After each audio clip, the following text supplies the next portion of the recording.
सच वजेन हो तू तेमे जय मंगलम। अर्थात बुद्ध धम्म और संघ के अलावा मेरी दूसरी कोई शरण नहीं है। इस सत्य वचन से मेरा तुम्हारा हम सबका जय मंगल हो। करुणा के सागर तथागत गौतम बुद्ध को नमन करती हूँ। बोधिसत्व बाबा साहब डॉक्टर भीमराव अंबेडकर को शत नमन करती हूँ। हमारे बहुजन समाज में जन्मे तमाम संतों गुरुओं महापुरुषों को नमन करती हूँ और इस भारत देश को एक विशाल धम्म का प्रचार प्रसार करने वाले महान राजा सम्राट अशोक को नमन करती हूँ। और इसके साथ ही साथ आज 5 सितंबर को मोतिहारी की धरती पे पेरियार ललई सिंह यादव जी का जिनका जन्मदिन मनाने हम इकट्ठे हुए हैं और इसके साथ ही साथ बाबू जगदेव प्रसाद कुशवाहा जी की पुण्य तिथि पे जो हम सब यहाँ पर उपस्थित हुए हैं, तो हमारे आदरणीय भंते जी आपको सादर वंदामी और सामने उपस्थित हमारे सभी अतिथि और सभी उपासक उपासिकाओं आप सबको जय भीम, नमो बुद्धाय। मैं अपनी बात शुरू करूँ इससे पहले आप लोगों से एक विनती करना चाहूँगी कि ताली पे थोड़ा कंट्रोल रखिएगा, ठीक है? थोड़ा सा कंट्रोल रखिएगा क्योंकि बहुत जगह हम लोग जाते हैं तो ये देखते हैं आपको हम लोगों की लच्छेदार बातों में बहुत आनंद आता है। प्रोफेसर साहब इतनी बढ़िया बढ़िया बातें कर रहे थे कि अगर वो शब्द आपके दिल में भेदते तो शायद आपके हाथों में बंधा हुआ धागा खुल गया होता। डायरेक्ट हिट कर रहे थे। फिर भैया ताली मत बजाओ यार, ताली हम लोगों को बजवानी है दूसरे लोगों से, ठीक है? हमें अपने लिए खुद ताली बजाने की ज़रूरत नहीं। कंट्रोल करके बैठिए। जो बातें यहाँ होती हैं उस पर थोड़ा चिंतन करिए क्योंकि ये इतना बड़ा टॉपिक आपने दिया हुआ है, ये चिंतन शिविर है। थोड़ा सोचिए विचारिए।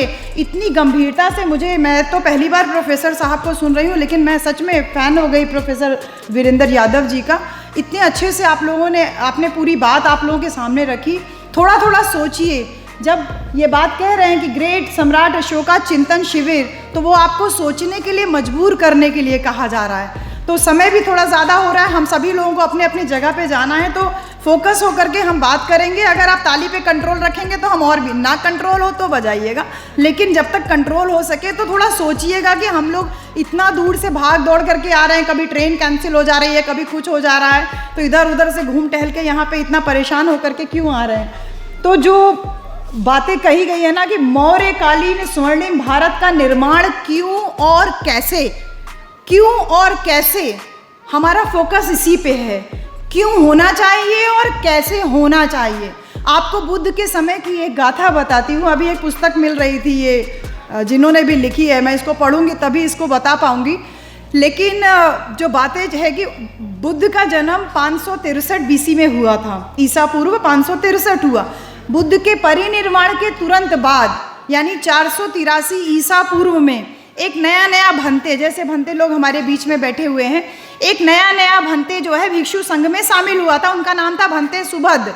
बुद्ध के परिनिर्वाण के बाद वो बहुत खुश हो गया, कह रहा अरे अच्छा हुआ बुद्ध चले गए। अब नियम वियम का कोई झंझट नहीं रहेगा, अपने हिसाब से रहा जाएगा, अपने हिसाब से विनय का पालन किया जाएगा। ये सुन करके भंते महाकश्यप बहुत ज़्यादा गंभीर हो गए और उनको ये चिंता सताने लगे कि आज सुभद नाम का भंते इस तरीके की बातें कर रहा है।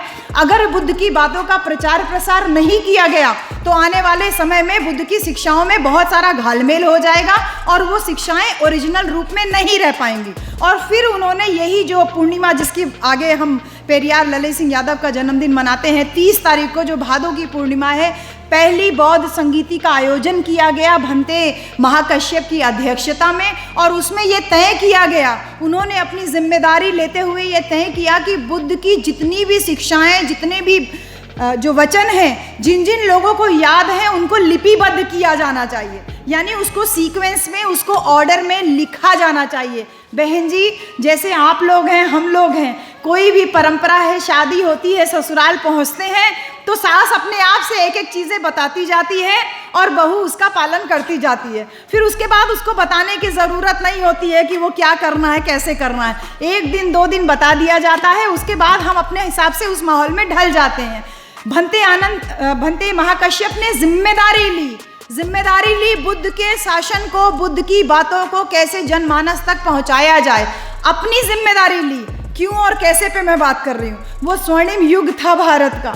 उन्होंने क्यों पे बात किया कि कैसे और क्यों किया जाए। क्यों का जवाब दिया कि अगर मिक्स हो गया, बुद्ध के वचन मिक्स हो गए तो वो लोग तमाम तरीके से घालमेल करके किएंगे और करेंगे। वो आज हमको प्रत्यक्ष रूप में दिखाई देता है। तमाम मंदिर ऐसे हैं जहाँ पे भगवान बुद्ध की मूर्तियाँ जो है वो कवर की हुई हैं, ऊपर उन पे काले रंग का पोता हुआ है, आंखें बड़ी बड़ी कर रखी है, कभी किसी देवी के नाम से, कभी किसी देवी के नाम से। पर्दा उठता है तो हकीकत सामने आती है। तो क्यों और कैसे आवश्यकता है कि बुद्ध की शिक्षाओं में घालमेल ना हो। एक भंते ने उस समय जिम्मेदारी ली और जिम्मेदारी को बहुत सफलतापूर्वक निर्वहन किया। जो विनय पिटक, त्रिपिटक, जो पूरे पिटारा जो है शिक्षाओं का, वो हमारे सामने लेकर के आए। भंते महाकश्यप के बाद वो जिम्मेदारी संभाली महान राजा सम्राट अशोक ने। खुद एक राजा पैदा हुए थे, एक योद्धा पैदा हुए थे, मारकाट में बिलीव करते थे, वो किसी को हिंसा करने से परहेज नहीं करते थे। लेकिन जिस दिन इस बात का एहसास हुआ, वो समय आने वाला है, अक्टूबर माह में आप फिर मनाओगे वो जयंती, अशोका विजयदशमी। जब आप मनाओगे तो बुद्ध की शिक्षाओं का, सम्राट अशोक की बातों का वो सीधे सीधे प्रभाव आपके भीतर आना चाहिए।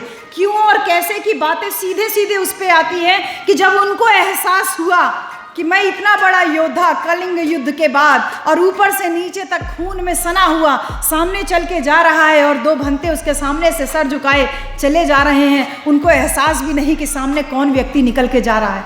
जब सम्राट अशोक को ये एहसास हुआ, उनको रोक के पूछते हैं भंते लोगों को कि आपको पता है मैं कौन हूँ? और वो दो भंते कहते हैं कि हाँ, हमारे सामने एक हत्यारा है जो सर से पांव तक खून से रंगा हुआ है, जिसकी तलवार पे जाने कितने लोगों का खून रंगा हुआ है। वो कहते हैं मैं महान राजा सम्राट अशोक हूँ, मैं कलिंग युद्ध जीत के आया हूँ।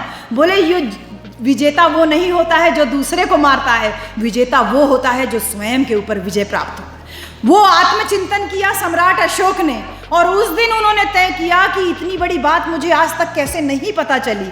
मुझे ये नहीं पता चला कि जो स्वयं के ऊपर विजय प्राप्त करता है वो महान होता है। और फिर जब बुद्ध की शिक्षाओं को जाना और 10 दिन का समय लेकर के जब बुद्ध के धम्म में दीक्षित हुए और फिर उसके बाद जो स्वर्णिम युग भारत का चालू हुआ, वो स्वर्णिम युग केवल इंसानों तक नहीं रह गया, वो जानवरों तक भी पहुंचा। जानवरों के लिए अस्पताल खुलवाए गए, फूल पत्ती के लिए अस्पताल, यानी ताली पे कंट्रोल रखिए मेरे भाई। थोड़ा सोचिए कि कैसे आप वो सम्राट अशोक का भारत वापस कैसे लेकर के आ पाओगे। मैं बहुत जुमले भी फेंक सकती हूँ, आपसे तालियां बजवा सकती हूँ, वो बात नहीं है, लेकिन सोचिए थोड़ा कि कैसे लेके आओगे। इतने बड़े वंशज हैं हम लोग, इतनी महान विभूतियों के सम्राट अशोक के, और इसके बाद भी शासन सत्ता से हम क्यों दूर हैं? तो क्यों और कैसे दोनों पे ही चिंतन करने के लिए आए हो तो थोड़ा सोचो मेरे भाई। जब सम्राट अशोक ने अपनी शिक्षाओं को इंसान से आगे बढ़ करके जानवरों तक, पेड़ पौधों तक लगवाया, आगे बढ़ाया, और फिर तमाम जो चिकित्सालय खुलवाए और जो तमाम जो अशोक के वृक्ष लगवाए, प्याऊ खुलवाई, उससे उन्होंने ये बताया कि मानवता की सेवा ही जो सबसे बड़ा धर्म है, बुद्ध की शिक्षाओं का सार है। और इसके लिए अपने बेटे और बेटी को श्रीलंका भेजा। तो बुद्ध की शिक्षाओं के प्रचार प्रसार के लिए अपनी जिम्मेदारी समझी। पहली जिम्मेदारी समझी भंते महाकश्यप ने, दूसरी जिम्मेदारी समझी महान राजा सम्राट अशोक ने अपने पुत्र और पुत्री को शिक्षा का प्रसार करने के लिए सीलोन भेजे, जिसको आज श्रीलंका के नाम से जानते हैं। उन्होंने अपनी जो जिम्मेदारी समझी, उसके बाद सम्राट अशोक के बाद जो 10 राजा आए, उन्होंने थोड़ा किया, लेकिन फिर वही है कि क्रांति के ऊपर प्रतिक्रांति हुई। शायद बुद्ध की शिक्षाओं का असर धीरे धीरे कम होने लगा। जो एक पूरी तरीके से बुद्ध की शिक्षाओं को ख़त्म करने के लिए ये पूरा स्वांग रचा गया कि इस नमन है इस धरती को, जिस धरती पे बुद्ध का जन्म हुआ। हम आए बुद्ध की धरती से, बुद्ध की धरती पे ही, जहाँ से शिक्षा का प्रचार प्रसार पूरे विश्व में फैला। पूरे विश्व के लोग इसी बिहार की धरती पे, नालंदा पे शिक्षा ग्रहण करने आते थे, और उसी नालंदा को जला करके कुछ तथाकथित लोगों ने खत्म कर दिया। सोच करके देखिए, विचार करके देखिए कि शिक्षा से किन लोगों को उस जमाने में भी आपत्ति थी। जब क्यों और कैसे की बात करते हैं तो सोच के देखिए। मंदिर लूटिए, घर लूटिए तो किसी का फायदा हो सकता है, लेकिन शिक्षालय यानी कि जो शिक्षा के केंद्र हैं, विश्वविद्यालय जलाने से किन लोगों को लाभ हो रहा था, किन लोगों को परेशानी थी विश्वविद्यालय के चलने से? शिक्षा के प्रचार प्रसार से किन लोगों को परेशानी थी? जिन लोगों को परेशानी थी उन लोगों ने किसी और को ढाल बना करके नालंदा विश्वविद्यालय में आग लगवा दी, उसको जलवा दिया। यानी कि जो बड़ा केंद्र था बुद्ध की शिक्षाओं का, बुद्ध की जो ज्ञान का प्रसार का, जो विश्व से लोग वहां तक आ रहे थे, उसको खत्म करने का एक षड्यंत्र उस समय भी रचा गया। उसके बाद ये चलता रहा, बीच में तमाम हमारे बीच में लोग आते गए चले गए, लेकिन उसी बीच में जो दो लोगों का फोटो जब आप इस पे देखती हूँ मैं, बाबा साहब का फोटो सेंटर में और उसके बाद किनारे किनारे हमारे महापुरुषों का जो उनके केंद्र में दिखाई देते हैं, उसमें सबसे पहला नाम आता है संत शिरोमणि गुरु रविदास महाराज का। वो बुद्ध की शिक्षाओं को आगे बढ़ाते हैं, कहते हैं मैं जिम्मेदारी लेता हूँ, खुद ज़्यादा पढ़े लिखे नहीं लेकिन खुद बुद्ध की शिक्षाओं को आगे बढ़ाते हैं और कहते हैं रविदास जन्म के कारणे होत न को नीच, जन को नीच कर दाटी है ओछे कर्म की कीज।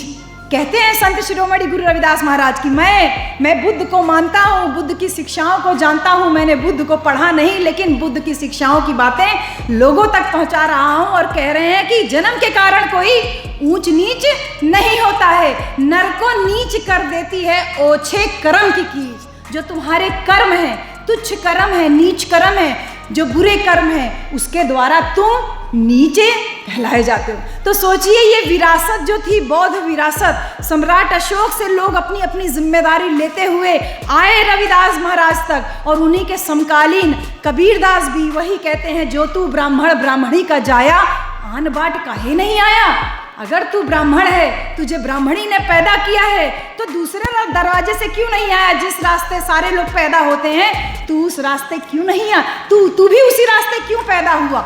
इतना बड़ा चैलेंज ब्राह्मणवादी व्यवस्था पे वो कर रहे हैं। क्यों? क्योंकि वो जिम्मेदारी समझ रहे हैं कि समाज अगर सोया हुआ है, समाज नहीं जाग रहा है, तो मैं अपनी वाणी से वो बातें कहूँ जो बरसों पहले बुद्ध ने कही थी। बुद्ध ने कहा था, न जच्चा वसलो होती, न जच्चा होती चांडलो, कमन्ना वसलो होती, कमन्ना होती चांडलो। यानी जच्चा का मतलब जन्म से, न जन्म से कोई ब्राह्मण होता है, न जच्चा होती चांडलो, न चंडाल, न जन्म से कोई चांडाल होता है। कमन्ना यानी कर्म से ही कोई चांडाल होता है और कर्म से ही कोई ब्राह्मण होता है। ये बात बुद्ध ने कही और उसके बाद संत शिरोमणि गुरु रविदास महाराज और कबीरदास जी जब हमारे बीच में लेके आ रहे हैं, तो वो अपनी जिम्मेदारी निभा रहे हैं। और बहन जी, ये जिम्मेदारी केवल पुरुषों तक सीमित नहीं थी, ये जिम्मेदारी आपके और हमारे तक भी सीमित थी। जब कबीरदास जी कहते हैं, लाडू लावन लापसी पूजा चढ़ल अपार, अब पूजी पुजारी लय गयल, अब मूरत के मुँह छार। हम लोग क्या चढ़ाते हैं? हम लोगों को बताया जाता है ये नहीं करेंगे तो वो हो जाए, तमाम भ्रांतियां हमारे दिमाग में डाली जाती हैं और हम क्या करते हैं? पूजा करते हैं। और उसमें क्या करते हैं? जो कबीरदास कहते हैं, लाडू लावन लापसी, लड्डू चढ़ाते हैं, लैया चढ़ाते हैं, लपसी हलवा बना के चढ़ाते हैं, पूजा चढ़ल अपार, और उसके ऊपर दर्जन भर संतरा चढ़ाते हैं, सेब चढ़ाते हैं, केला चढ़ाते हैं, पूजा चढ़ल अपार। अब पूजी पुजारी लय गयल, जो पूजी आपने चढ़ाई थी, जो पूजा करने के लिए सामग्री आपने चढ़ाई थी, पूजी पुजारी ले गया, वो तो लेके चला गया। मूरत के मुछार, जिस मूर्ति के सामने आपने पूजा करके वो चढ़ाया, वो मूर्ति तो कुछ नहीं खा रही ना, वो मूर्ति तो कुछ नहीं खा रही ना। वो जब सब कबीरदास जी कहते हैं, वो आपको और हमको सजग कह रहे हैं कि बुद्धि की शरण में जाओ, जो बुद्ध ने कहा बुद्धं शरणं गच्छामि, बुद्धि की शरण में जाओगे, उसके लिए आगाह कर रहे हैं कबीरदास जी। कह रहे हैं मूरत के मुछार, मूरत कुछ नहीं खाती है, मूरत का मुंह सूखा रहता है। पुजारी लेके घर जाता है और घर जाके क्या वो फेंक देगा? दर्जन भर केला फेंक देगा, दर्जन भर संतरा फेंक देगा, किलो भर फेंक देगा?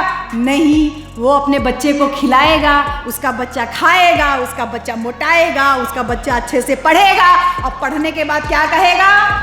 पढ़ने के बाद कहेगा, यही बाबा साहब डॉक्टर अंबेडकर की वजह से हम लोग नौकरी नहीं पा रहे हैं, हमको EWS का आरक्षण चाहिए। वो खाएगा भी हमारा और फिर हमारी ही बुराई बतियाएगा। कबीरदास जी बरसों पहले हमको आगाह करके गए, बहन जी कह के गए कि किसी की बात को इसलिए मत मानिए कि बरसों से चली आ रही है। ये बाबा भगवान बुद्ध बरसों पहले बोले, उसी बात को कबीरदास जी और रविदास जी आगे बढ़ा के बोलते हैं। किसी बात को इसलिए भी मत मानिए कि कोई परंपरा चली आ रही है या बहुत सारे लोग मानते हैं, बल्कि किसी बात को पहले जांच लीजिए, परख लीजिए, सत्यता की कसौटी पे जांच लीजिए, और उसके बाद अगर वो लोक कल्याणकारी लगे तो ही उस बात को मानिए, नहीं तो उसको मानने की जरूरत नहीं है।